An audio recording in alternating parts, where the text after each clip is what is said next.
Hello Robert, just going to show you how to position a hole on this plate using the Triball and also Smart Dimensions, as you asked me to earlier in the week.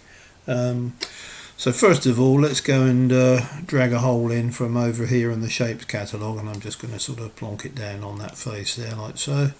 And what I'll do, I'll just come in here and I'll change that, say, to 20, the diameter of that hole. So that's the whole feature, 20 millimeters. Now to position this using the Triball, double click on it so you've actually got the outline of the hole. Press F10 to bring in the Triball. Now what I'm going to do, in actual fact, if I want to actually maybe position this hole from the actual intersection of these two datum faces here and here, what I'll do, I'll actually select the outer handle on the Triball with the left mouse button so that it goes yellow, and that signifies that it's actually going to be moving in this vertical direction. I'm going to actually hover over the centre of the Triball there, right mouse click, and I'm going to move it to a point, and I'm just going to pick that top face up there like so. So it's actually now sitting flush with the top face of the block. And likewise, I'm going to pick this handle here, and I'm going to actually use this horizontal movement. Again, I'm going to pick the centre of the Triball there, and I'm going to say move that, say, to a point. So now in actual fact, if I get rid of the Triball, you can see that it's actually positioned at that intersecting point where these two faces come together in space at the top there. So now what you can do, you can press F10 again, and now you've activated the Triball.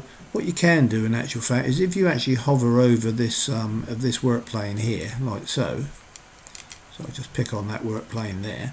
Now what I can do, I can in actual fact, using the right mouse button, I can just drag it like this, and you'll see that it's coming up with distance 1 and distance 2.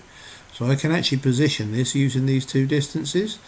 So what I'll do, I'll just let go of the mouse, and what I'll say, move here, and now I'll say I want that one there to be, say, 50, and this one down here, let's make that 80. And if I just say OK, that's actually now positioned that hole 50 from this edge and 80 from the top face down. So that's our position for the hole. Now you can, if you want, just verify that using Smart Dimensions. So if I go to Annotation, and I'll just go to Smart Dimension here, and what I'm going to do, I'm just going to pick the center point of the where the Triball was, center point of that hole, move it over here, and you'll see now that in actual fact it's 50 from that face there. Likewise, I'll just do this one again, and I'll pick up here on that face there, and you can see that's 80 down. So that's actually verifying that the actual hole is in the correct position. So that's how you can position a hole using the Triball. Now one thing with Triball positioning is if I actually double click on this part here and say if I just move this up like that, this will have actually, in actual fact, still it won't have moved with this part, so it's no longer 80 from the top face, it's 115 from the top face. So we can actually we can tie this down using the Smart Dimensions.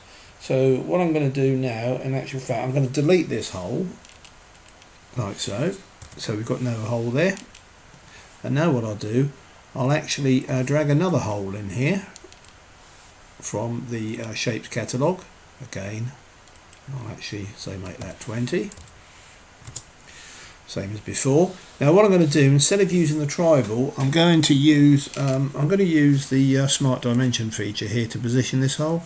So what I'll do, I'll just double click on the hole like so, select Smart Dimension, and what I'm going to do, I'm actually going to pick the center of the hole there, toggle up here like we did before.